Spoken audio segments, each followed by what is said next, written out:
छात्रों, अब तक आप लोग गॉस प्रमेय का मूल कथन पढ़ चुके हैं और उसी का एक उपकथन भी है। तो हम ये कह सकते हैं इसको गॉस प्रमेय का उपकथन अथवा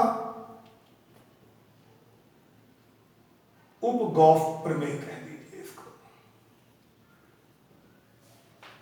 इस प्रमेय का कहना यह है कि यदि बंद काल्पनिक पृष्ठ के भीतर कोई आवेश न हो, यानी हमने एक बंद पृष्ठ की कल्पना की है, इसके भीतर कोई आवेश नहीं है, जब कोई आवेश इसके भीतर परिबद्ध नहीं है तो इससे बद्ध जो वैद्युत फ्लक्स है वो शून्य होगा। और ये आप गॉस के प्रमेय से ही प्राप्त कर सकते हैं, क्योंकि वो कहता है कि phi equal to sigma q गुणा 1/एप्सिलॉन 0 के। जब सिग्मा क्यू ही 0 है तो फाई 0 हो गया। पर यहाँ एक नया प्रश्न उत्पन्न होता है कि मान लो आवेश इसके अंदर नहीं है पर बाहर तो है, यहाँ तो रखा हुआ है आवेश एक बिंदु ऊपर, इसके कारण तो बल रेखाएं जाएंगी निकल करके इसमें से ऐसे। ये देखिए, जब ये बल रेखाएं जाएंगी तो फिर इससे बद्ध वैद्युत फ्लक्स होना चाहिए। तो अब यहां पर आपको ध्यान देना होगा, हम ये मान के चलते हैं कि यहाँ इस खंड से ये प्रवेश करेंगी अंदर इसमें, और यहां इस खंड से ये बाहर निकल रही हैं क्षेत्रफल से। तो एक जगह जितनी बल रेखाएं प्रवेश कर रही हैं उतनी दूसरी जगह से बाहर निकल रही हैं। बाहर निकलने वाले का चिन्ह धन होगा और अंदर प्रवेश करने वालों का चिन्ह ऋण होगा।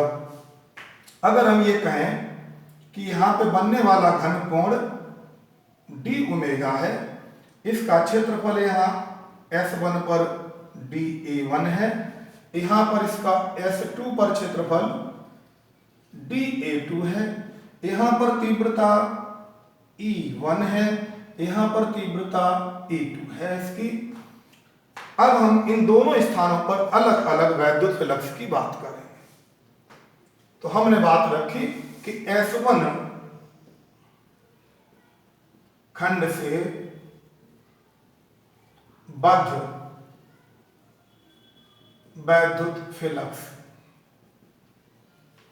ये सपोज d∅1 है, तो ये बराबर होगा हमारा E डॉट dA, यानी E1 dA1, ठीक। और इसको लिख सकते हैं हम E1 dA1 cos theta. Theta क्या है यहां पर, जरा ये बड़ी महत्वपूर्ण चीज है। थीटा यहां पर इस तरफ जा रहा है, देखिए ये जा रहा है इधर को, dA1 इधर को जा रहा है, तो ये वाला कोण थीटा हो गया, ये वाला जो 90 अंश से बड़ा है, यहां इसको हम θ1 कह सकते हैं।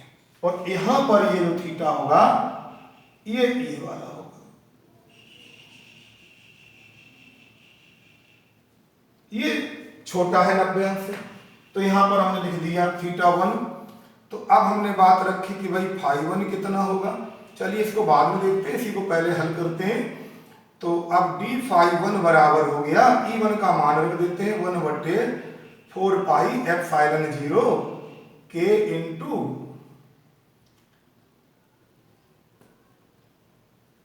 Q/R1 का वर्ग इंटू dA1 cos थीटा।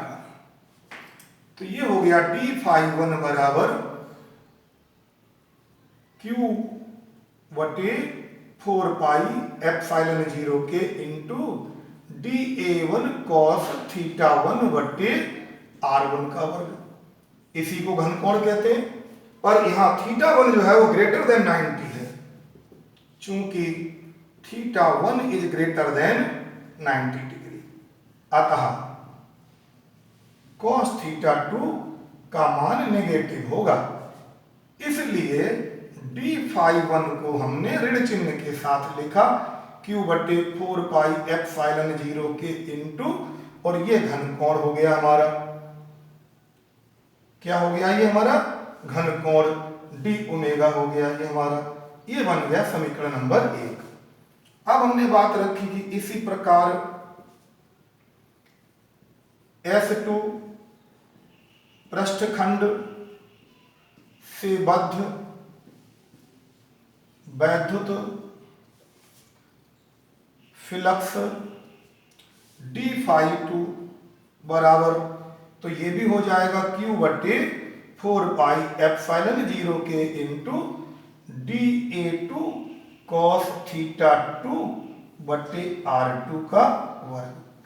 और यहां पर आप देख रहे हैं कि theta 2 is less than 90 degree है, अतः cos थीटा 2 पॉजिटिव होगा, इसलिए डी फाई 2 बराबर हो जाएगा Q बटे प्लस का हो जाएगा Q बटे 4 पाई एप्सिलॉन 0 के इंटू डी ओमेगा। आप सोच रहे हो दोनों जगह डी ओमेगा इक्वल क्यों है? भाई घनकोण तो सबने डी ओमेगा ही बनाया, इस प्रश्न ने भी डी ओमेगा बनाया, इसने भी डी ओमेगा बनाया। ये समीकरण 2 आ गया। अतः कुल फ्लक्स कितना हो गया? तो ये फाई बराबर हो गया d phi 1 plus d phi 2, मान रख देते हैं माइनस का Q बटे 4 पाई एप्सिलॉन 0 के डी ओमेगा, और ये प्लस का है Q बटे 4 पाई एप्सिलॉन 0 के इंटू डी ओमेगा। ये दोनों कट जाते हैं, इसका मतलब फाई इक्वल टू 0 आ जाता है। अब ये स्पष्ट हो गया कि अंदर आवेश नहीं है तो हम इसी से प्राप्त कर रहे हैं, पर अगर बाहर आवेश रखा है तब भी किसी बंद पृष्ठ से बद्ध वैद्युत फ्लक्स शून्य होगा। जब तक उसके भीतर परिबद्ध नहीं होगा आवेश, वैद्युत फ्लक्स नहीं हो सकता। और दूसरी चीज क्या देखने को मिली, बल रेखाएं बाहर निकलेंगी तो फ्लक्स पॉजिटिव रखा जाएगा, धन चिन्ह से रखा जाएगा, और अगर अंदर प्रवेश कर रही हैं बल रेखाएं तो हम ऋण चिन्ह से वैद्युत फ्लक्स को रखते हैं।